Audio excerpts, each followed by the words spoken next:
Okay, so good morning again, no?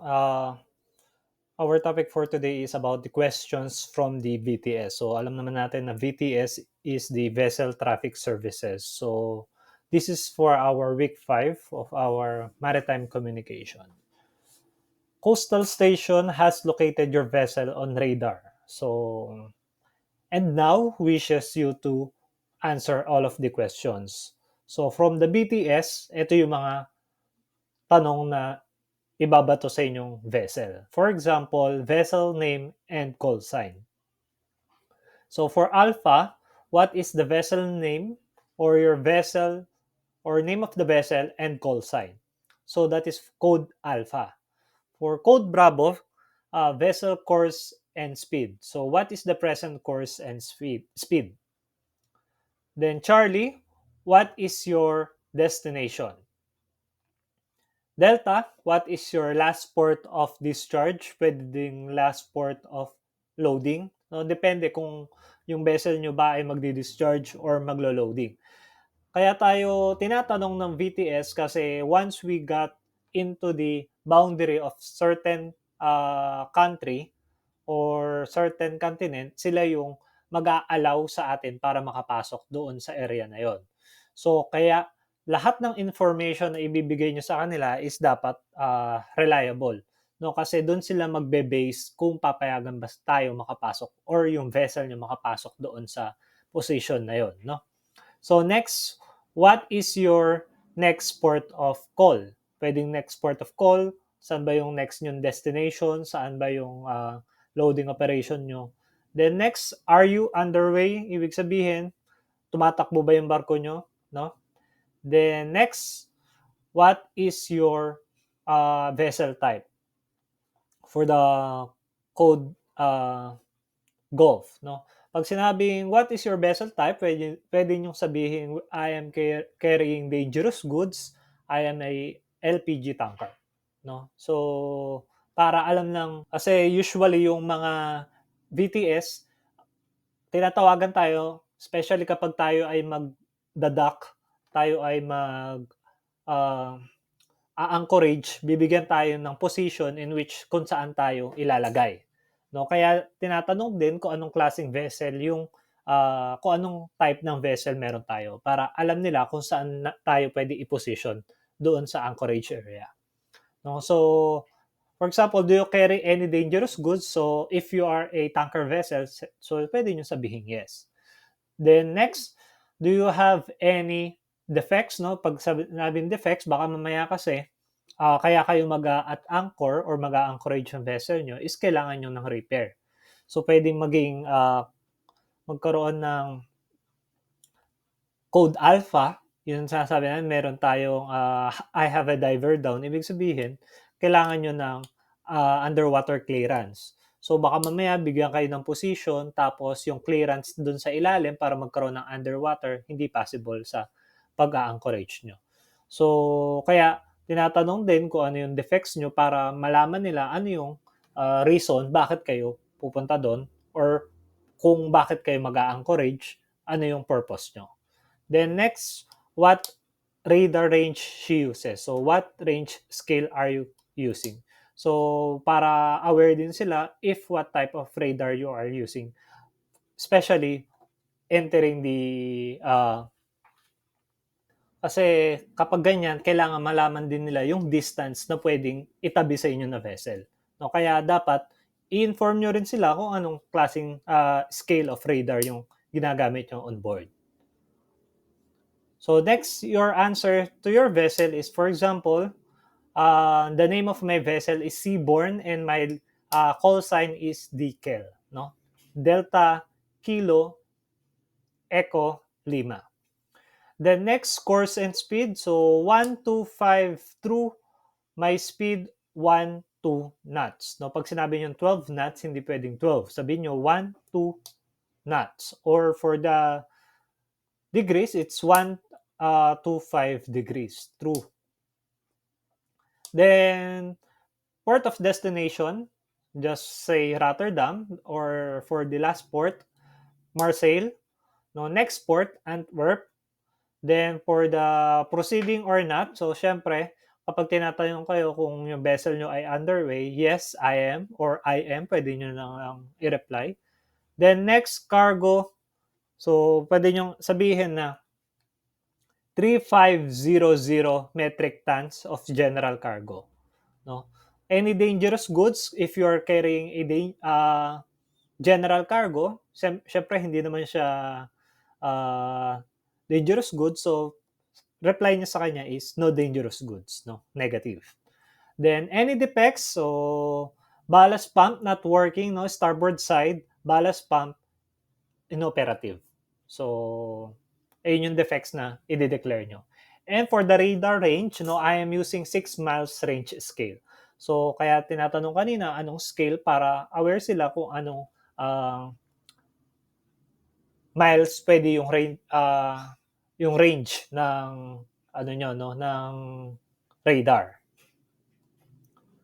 Then, pagdating naman sa MAREP and POSREP, by the way, the meaning of MAREP and POSREP. So, for the MAREP, Maritime Report, then POSREP, Position Report. So, acquiring information by making use of the ship reporting system. So, ito yung mga i-report natin. Whereby each letter has given a fixed meaning. Just for example, no? So, huwag kayong malilito kasi ang daming code para, for example, sa alpha, di ba? Meron tayo sa Morse code, have a diver down. Tapos, sir, ba't kailangan? Pagdating naman dito, yung code ng alpha is vessel, name, and call sign. So, ito kasi, ship reporting na. So, pagdating naman dun sa have a diver down, hindi naman siya reporting. Ang ano naman doon is yung signaling nyo. So, Morse code signaling. Ito naman, ship reporting kasi we are referring into maritime report and the position report. So, kapag tinanong kayo ng code alpha, ibig sabihin nun, vessel name plus call sign. Ibig sabihin nyo, MV, for example, no, MV Sanggalang, call sign 12345, no? So, ayun yung call sign ko. Next, code Bravo, day, month, and time. So, pag sinabing day, it is referring into the UTZ zone or local time.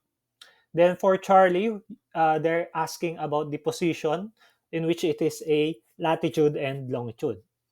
For Delta, position meaning the bearing. Bearing distance from the fixed point. So, tandaan nyo, kapag kukuha kayo ng fixed point, kailangan fixed. From the word itself, fixed. Hindi yung mga kukuha kayo ng boya, tapos yung boya naman, hindi naman siya naka-fix. No? So, kapag kumuha kayo ng bearing, hindi accurate yung bearing na kinuha nyo. Then, Echo, true course. Foxtrot, speed. They're referring to speed. Hotel, time and point of entry into the system. So, they're asking about the time and also the ETA, no? Estimated time of arrival. Then next, for the India, that is the ETA. Then Juliet, deep sea or local pilot on board. So, kailangan din ite-take note nyo kung kailan dumating yung pilot on board. Kasi meron mga boundaries doon sa at sea pala, hindi kailangan ng pilot. So, tatanungin sa inyo kung meron kayong pilot on board. So, if meron kayong pilot on board, kailangan ma-record nyo kung anong oras dumating yung pilot. So, kung wala pa, sila yung magbibigay sa inyo ng pilot at magre-request kayo. No? Then next, time of exit from the system. So, that is for the kilo. No, kung kailan umalis. Then, 5 naman, intended track, kung saan kayo papunta. Mike, VHF channels guarded, no, yung ginagamit nyo very high frequency na channel. And also for the November, time of next report. Then, Oscar, yung draft ng barko nyo. Then, Papa, cargo type and quantity. Quebec, any defects. Ito yung tinasabi kanina, no. Then, Romeo, any pollutants or dangerous goods. Sierra, weather conditions. Tango, ship's representative or owner. Sasabihin nyo yung ship's representative pala, makikita nyo yan. Iba-iba kasi yan yung ship's representative. Iba-iba yung pangalan. Tendency, sa barko, makikita nyo yan, nakapost yan sa bridge. So, kailangan alam nyo yan, no? Kasi tinatanong lagi yan ng BTS. So, makikita nyo siya, nakapost siya sa bridge. Then next, uniform, size and type of the vessel. Then VICTA, medical personnel on board. Then whiskey, number of persons on board. No? Kasi baka mamaya, yung VTS na matapat sa inyo, ang sabihin lang sa inyo, whiskey, echo, foxtrot. So kayo, dapat alam nyo i-reply yung, kunyari mo, pag sinabing, okay, whiskey, sasabihin nyo, 32 persons on board. So baka mamaya sabihin sa inyo, whiskey, can you repeat? Siyempre, magugulat ngayon yung VTS, bakit hindi mo alam yan? Bakit hindi mo alam yung code ng whiskey? So, dapat familiar kayo dito sa MAREP and POSREP pagdating sa reporting system. No? Then, X-ray, any other useful information. Yankee, request to relay report to other. System, for example, no, Amber. Then, Zulu, end of report. So, kapag nag-reply kayo ng Z, ibig sabihin, that is the end of your reporting. So, information from BTS to vessel. So, ito naman galing sa vessel, galing sa BTS going to your vessel. For example, vessel must report at the waypoint. Ibig sabihin, sinasabi ng BTS, tumatawag sa inyo, your vessel must report at this waypoint. For example, waypoint Celtec. Kapag nandun na kayo sa waypoint ng Celtec, dapat mag-report kayo. Sir, ano po yung ire-report? Ito yung ire-report. So, sasabi kayo ng vessel position, sasabihin niyo yung mga MAREP na yan, no? So, kaya dapat familiar kayo dyan. Then next, vessel closing up to the vessel north of her. So, you're getting closer to this vessel. So, pwede niyang sabihin na medyo dumidikit na kayo dito sa vessel na to. The next vessel behind you is going to overtake to the west of you. So, bakit alam yan ni BTS? Meron silang radar. So, yung radar na ginagamit nila, naka-record kayong lahat ng vessel na papasok doon sa vicinity nila. No, kaya kailangan ini-inform nyo sila kasi sila yung magbibigay sa inyo ng position kung saan dapat kayo papasok na waypoint. Then next, no, message from BTS station, parallel with the reference line. Ibig sabihin, dapat nakaparallel do kayo sa reference line. Hindi ko na i-discuss yung reference line dahil nasa navigation yan. No? Moving away from the reference line, so ibig sabihin lumalayo do kayo sa reference line, then dapat bumalik kayo dun sa track nyo. No? On your track, diverging to the reference. Then next, your track is converging to reference, so towards the reference line. So kapag nakabalik na kayo sa track nyo, pwede nyo sabihin, your track is converging to the reference. Then next, the course that your vessel is steering now is dangerous. So you're steering dangerous. No? So kapag nakita niya na parang yung nagtitimon ng barko parang hindi marunong or parang hindi nyo kontrolado yung vessel nyo. So, pwede niya kayong i-message or tawagan, no? The next, vessel instructed to change course to the northwest. So, magre-request sila na yung vessel nyo ay i-change or you must alter your course to the north or northwest, no? So, vessel is advised to maintain her present course. So, ibig sabihin, the captain on board dapat instructed niya yung helmsman or the officer in charge that the present course must be maintained. Kaya hindi tayo pwedeng basta-basta magpalit ng ng course or ng heading natin kasi kapag nandun tayo sa sa MAREP and POSREP, no? Kasi they are giving our courses na gagawin natin or tatahakin ng ating vessel. Then next, waters to the north are shallow. So if it is hindi tayo aware or yung pinaka-ECDIS natin hindi updated, then mas alam nila yon kasi doon talaga sila naka-based. So pwede nilang sabihin sa atin na you are running into danger, no? Or you are running into danger, submerged right to the northeast of you.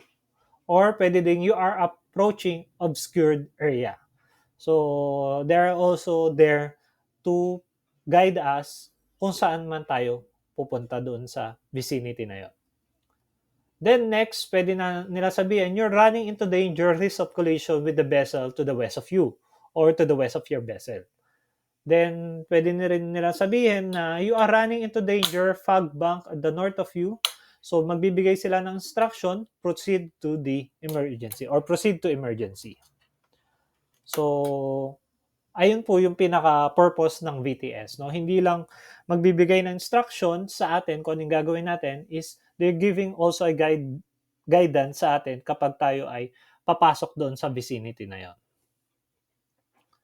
So, message from the VTS station, danger, Navy practicing in the area southwest of Bale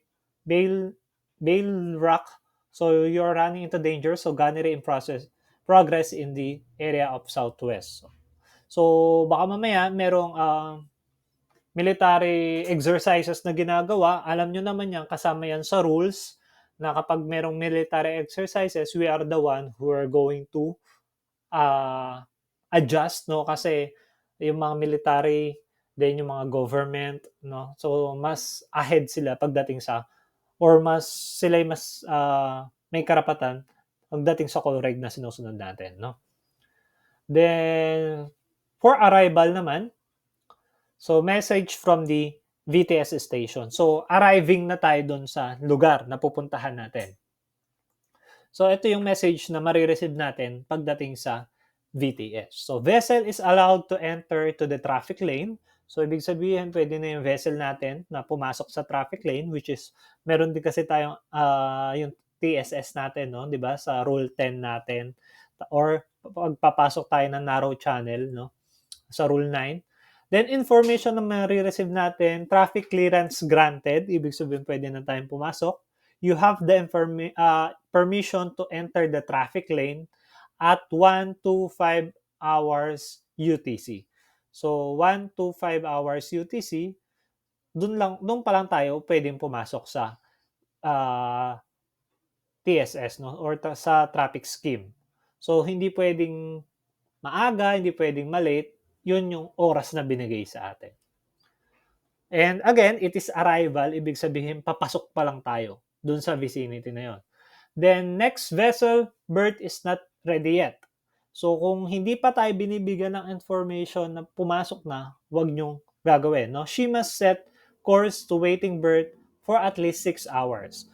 Sir, paano po kapag magsi 6 hours na wala pa rin tawag yung VTS? Tawagan nyo. No? Or before pa mag 6, tawagan nyo. Kung if the information that is given to your vessel is still the same na instruction na binigay nila na after 6 hours. No, para aware kayo. Hindi yung pwedeng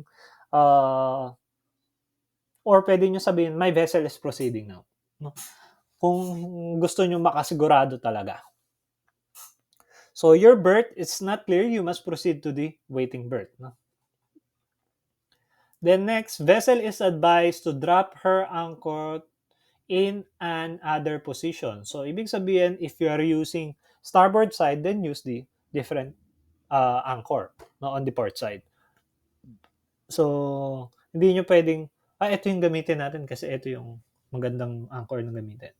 So, yung anchor na gagamitin natin is bibigyan nila tayo ng advice which side of anchor we're going to use. So, kung naman, mag-anchorage, tapos biglang sinabi na, anchoring is forbidden outside to the roadstead. So, anchoring prohibited outside. So, baka mamaya kasi mag-anchor kayo doon sa may malapit sa mga passage ng mga vessel. So, nandun na kayo sa labas ng anchorage area. So, dapat inside the anchorage area kayo, or kung ano talaga yung binigay sa inyo na anchorage position, ayun yung susundin nyo. No? Kasi, kaya nga kayo binigyan position kasi ayun yung position na pwede kayo mag-anchor. Hindi yung nando kayo sa outside anchorage area. Then next, pwede rin nilang sabihin, vessel is impeding, no? Or hindering other traffic. So, you are obstructing other vessel. So, kasama yan sa call reg, no, sa collision regulations, no, you're impeding the other vessel. Then next, vessel is allowed to anchor in her present position and wait for the higher tide. So for example, bigla kayong tinawagan na pwede na kayong mag-anchor sa present position no ngayon, hintayin nyo na lang daw tumaas pa yung tide para kapag nag-drop kayo ng anchor, hindi ganun kababa. No? Or hindi ganun ka dami yung ile-laid out nyo na anchor chain. No? So, pwede kayong mag-drifting habang wala pang information kung kailan mag-high tide. No, once nagkaroon na ng high tide, bibigyan kayo ng information na to drop your anchor, then proceed for dropping anchor. No? Kasi kaya minsan iniiwasan mag-drop ng anchor sa low tide kasi ang dami yung ile-laid out na anchor chain. No? Mas magkakaroon ng stress pagdating sa vessel nyo. Then next, you have permission to anchor in the present position, so until sufficient water. So yun yung sinasabi nga nila na kailangan magkaroon muna ng high tide for your vessel to drop anchor. Then next, vessel is forbidden to dredge her anchor. So do not dredge. So ano ba yung dredge na tinatawag dito? Familiar ba kayo sa dredge? So pag sinabing dredge, hindi natin kailangan ng assistance ng tug para drop ng anchor. So, dredging anchor kasi, it is the snipping of bottom ship, allowing ship to move forward and backward during the anchoring procedure. So, sabi dyan, dredging her anchor is not allowed. So, wag nyo daw gagawin yun kapag sinabi ng VTS na hindi pwedeng gawin. No? Then, vessel in position in dragging anchor. So, warning, vessel in position or decimal 5 cables. So, baka mamaya, gano'n na nadadrag na yung anchor nyo, then malapit na pala kayo sa island. So, kapag nagbigay ng message ng gano'n is, i-follow na lang talaga natin kung ano yung binigay na position sa atin. Then, pwede rin nila sabihin, vessel has to heave up her anchor and you must heave up your anchor from the time na magbibigay sila ng time para i-heave up yung anchor nyo. No? Kasi, tapos na yung time nyo para mag-stay doon sa position na yun. Eh sir, saan kami magda-drop anchor kung kailangan pa namin mag-drop ng anchor? Then tawag ulit kayo sa VTS. Para bigyan kayo ng panibagong position. Papalipatin lang kayo. Then next, vessel is not the correct traffic lane. You are not keeping the correct traffic. So, hindi nyo sinusunod dito yung binigay sa inyo na traffic lane ng VTS. So, sabi ko nga, namamonitor tayo ng vessel traffic services. So, pagpapasok naman daw sa Suez Canal, lock, or convoy operations. So, si VTS, sasabihin sa inyo, vessel has to wait for the permission to enter the lock. And you must wait for the lock. So, yung lock dito, yung katulad ng Suez Canal, Panama Canal, hindi po tayo basta-basta pumapasok doon. Bibigyan tayo ng VTS kung anong oras tayo papasok at kung sino yung susundan natin na vessel. Hindi tayo pwedeng sumingit. Bibigyan tayo ng position at kung anong oras tayo papasok at kung sino yung sinusundan natin na vessel. So in that case, para yung traffic flow sa pagpasok sa Panama Canal or Suez Canal man yan, maayos. No? Then, sinasabi din na vessel has to move closer to the vessel ahead. Baka mamaya sobrang layo nyo na, then nagigit-git nyo na or nai-impede nyo na yung nasa likod na vessel nyo. So, dapat kung ano yung binigay sa inyo instructions, kung gaano kalayo, gaano kalapit, ganun yung susundin nyo. So, kung baka mamaya sobrang lapit nyo naman, pwedeng sabihin sa inyo na you must keep a greater distance from the vessel ahead. No, baka mamaya sobrang lapit nyo naman. So, you must drop back from vessel ahead. Ibig sabihin, magbigay kayo ng enough distance dun sa vessel na nasa harapan nyo. Then, for example, no, this MBC Borndikel in position 180 degrees from the buoy of NH, distance of 6.5 miles transferred from Dover Coast Guard to mass approach on Channel 13. So, pag sinabi naman nating intership, it is outside the vessel. So, for example, to decrease the speed of 12 knots, so your intention, I will reduce my speed to 1, 2. Ibig sabihin, 1, 2, 12 knots. I will alter my course to port side and proceed to 084. So, pagpo-proceed kayo sa 084 degrees. By the way, pag sinabing intership, you are communicating with the other vessel. Pag sinabing intra-ship, inside your vessel. No? Inside communication. So, outside communication. So, vessel intention is to continue her voyage and enter to the Malacca Strait, 13.5 or 1345 hours at local time. No? So, sorry, bawal yung 13.45. No? So, it must be 13.45 hours. So, ganun din. I will overtake you on your port side by course 135. So, if you want to communicate with the another vessel, no? Para malaman nila yung intentions nyo, for example, to pass the vessel is proceeding ahead on her port side, course 135 degrees at 12 knots. So, your intention is to call her and state that I will overtake you on port side. My course is 135 degrees. So, this intention is you are trying to uh, picture out ano yung mangyayari. Kaya, ang itatawag nyo is para malaman naman ng vessel on the other side kung ano yung magiging intention nyo. No? So, again, for example, ito naman, to pass the Pulau Karimun light at 16.50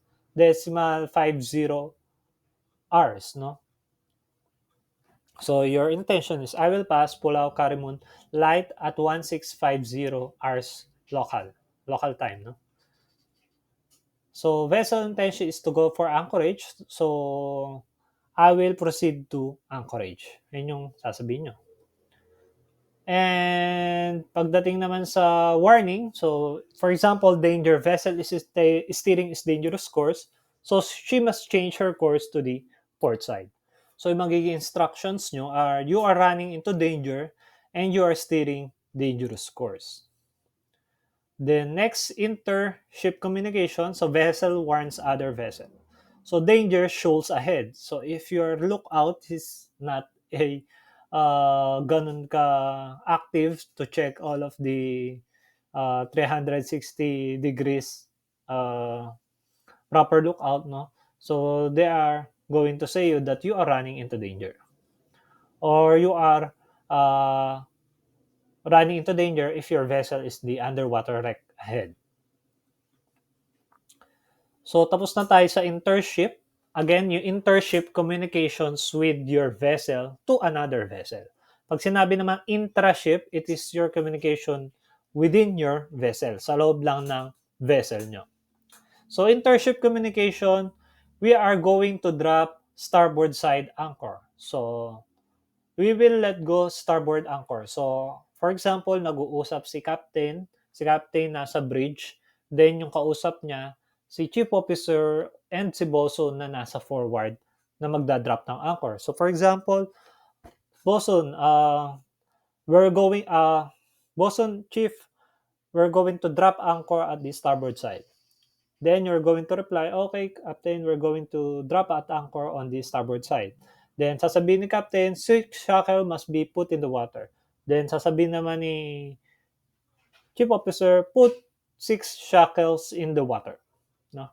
So, ganon. Ibig sabihin, you are communicating within your vessel. Then, pag sinabi ni Captain, drop starboard anchor. So, let go starboard anchor. So, ganun lang po, no? Ayun yung mga batuhan ng lines pagdating sa communication when you are going to drop anchor. Then, once na natapos na kayo sa drop anchor, then, for example naman, if you are going to check the cable or the line of the chain, no, sasabihin niya, cable is leading astern, so nagli-lead daw yung kable going back to the astern side, no, forward and astern. So nandun daw siya sa backward, no. So put anchor lights and hoist the ball. Ibig sabihin, buksan daw yung anchor lights, then i-hoist natin yung